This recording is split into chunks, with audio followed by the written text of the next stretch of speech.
C'est au 19e siècle que Mungo Park, explorateur écossais, révèle la valeur du karité au reste du monde. Donc on est un petit peu venu sur le terrain pour voir comment ça se passe la production de A à Z, rencontrer enfin nos productrices qui travaillent avec nous depuis maintenant plus de 5 ans et voir un petit peu tout ce qui est déjà mis en place et qu'est-ce qu'on peut encore apporter comme amélioration pour obtenir encore un produit de qualité de plus grand cru.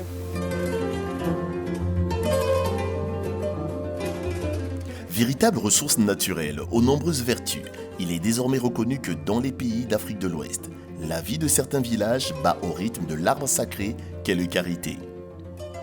C'est à environ 413 km de la ville de Cotonou au Bénin, en allant vers le nord, précisément Parakou, que les femmes tamanes produisent du karité avec une technique locale et artisanale dont elles seules possèdent le secret qu'elles nous révèlent. Où trouver les amandes?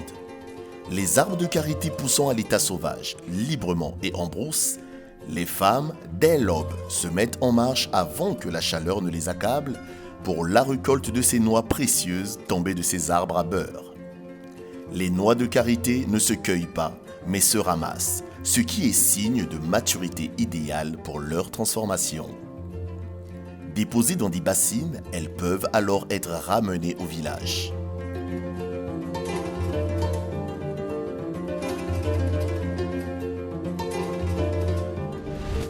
Très souvent utilisé à des fins cosmétiques, thérapeutiques, voire culinaires, étymologiquement le nom karité signifie l'arbre à beurre.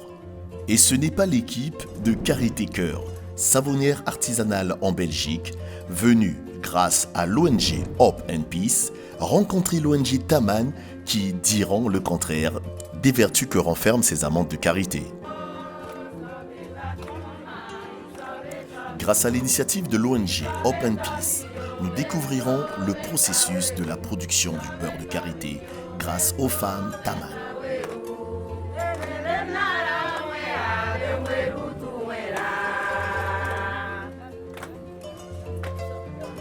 Le lavage et le séchage sont les premières étapes de la production pour éliminer le maximum d'impuretés.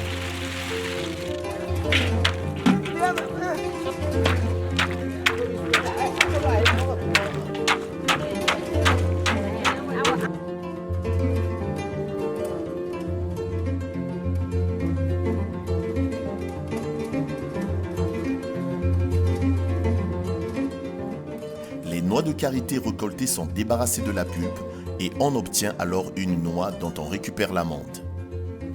Après le tri, les amandes sont placées dans un mortier pour le concassage.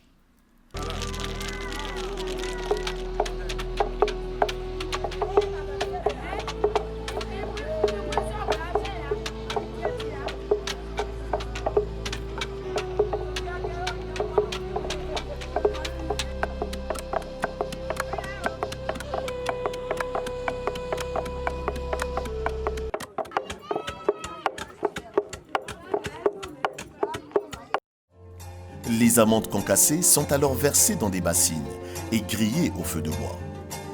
Cette étape fastidieuse de cuisson est l'une des plus pénibles, dangereuses et laborieuses, exposant ces femmes à des risques de brûlure du fait qu'elles soient assises près du feu.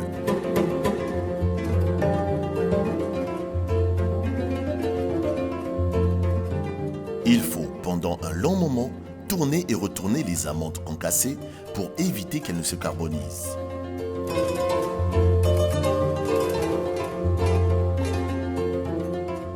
Torréfiées après 30 minutes ou 1 heure par rapport à la quantité souhaitée, les amandes sont moulues jusqu'à obtenir une pâte épaisse ressemblant à du chocolat.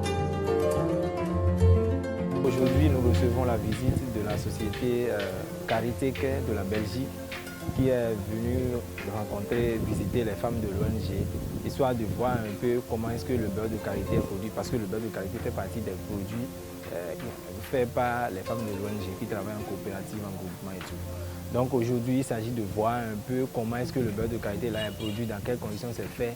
Et vous avez constaté avec nous que c'est une production purement artisanale, c'est fait à la main, pas d'ajout chimique, pas du tout.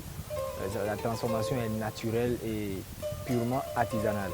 Donc nous avons constaté ensemble comment c'est fait et je pense que l'objectif final de Karité Care, c'est devenu voir et d'être sûr davantage du produit qu'ils prennent chez l'ONG, chez les femmes de l'ONG, et si possible contribuer à une amélioration des conditions de la production afin de faciliter un peu la tâche aux femmes et pour des résultats toujours meilleurs et permettre aux femmes d'évoluer aussi dans leur travail et de moins souffrir parce qu'on voit que c'est un travail vraiment qui demande de la force, de l'énergie. La dite pâte est divisée dans plusieurs bassines et malaxée rigoureusement à la main tout en y ajoutant régulièrement de l'eau tiède continuellement. On rajoute suffisamment d'eau pour que le beurre remonte à la surface, vu sa masse par rapport à l'eau qui reste au fond du récipient.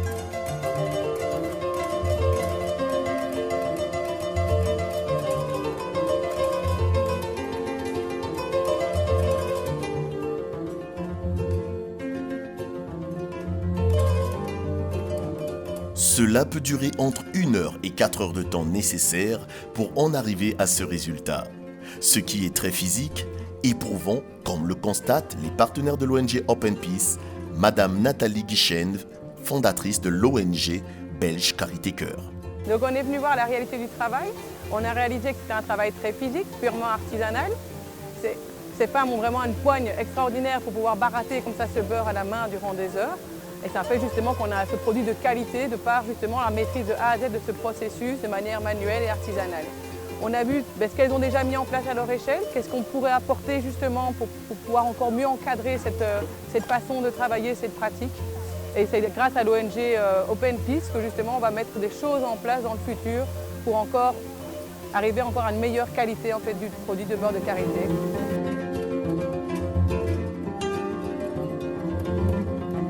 On recueille à la fin une écume qui est chauffée le lendemain pour la débarrasser de l'eau avant de passer au tamissage.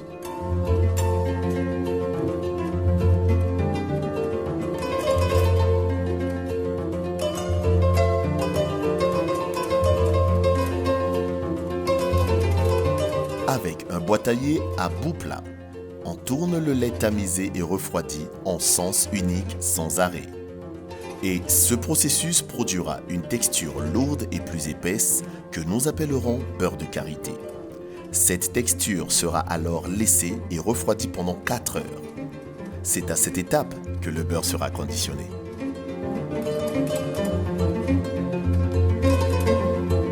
Nous retenons que c'est un processus pénible, nécessitant la disponibilité de la matière première, de la volonté, du courage et le savoir-faire des femmes tamantes qui redonnent un espoir de voir la vie de nos familles changer.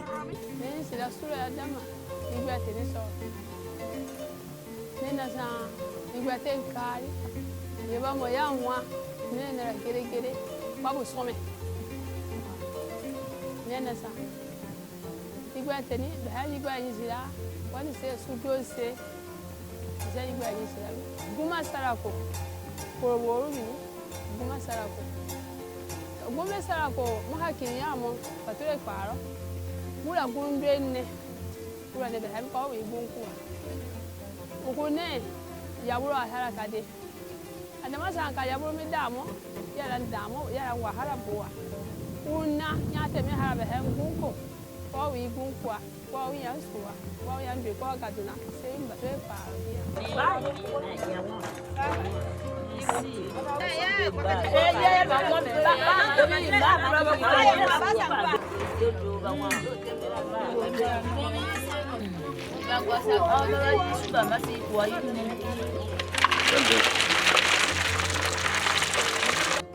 Pour y arriver, l'ONG Open Peace se fixe comme objectif l'installation progressive d'unités de transformation dotées de machines et presses d'huile à froid qui respectent les normes internationales pour transformer sur place le karité et d'autres produits agricoles dans la région.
Menen kira ito ko sa inyo.